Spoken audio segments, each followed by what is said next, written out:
Quran says, she makes an invocation. She said, for Maryam, O Allah, O God Almighty, I give her and her progeny in your shelter, in your protection, in your refuge. Take care of them, protect them. So, Prophet Muhammad gives us a hadith that adds even more honor to the status of Mary and Jesus. Who's doing that? Prophet.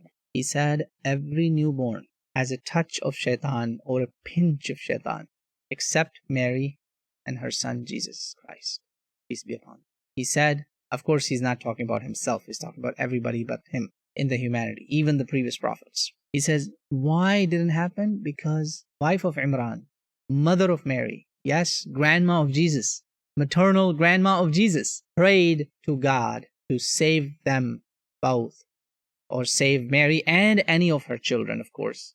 And that child was Jesus Christ, Jesus the Christ. He said, save them from Satan.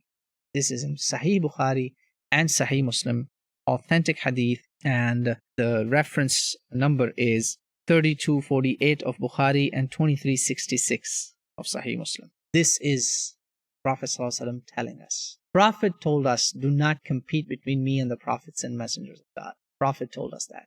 So how in the world we Muslims could ever say, Jesus is not our prophet? No, he's our prophet. It is an article of faith to believe in all the prophets of God, including Jesus Christ. A Muslim will not be a Muslim if he does not believe in Jesus Christ.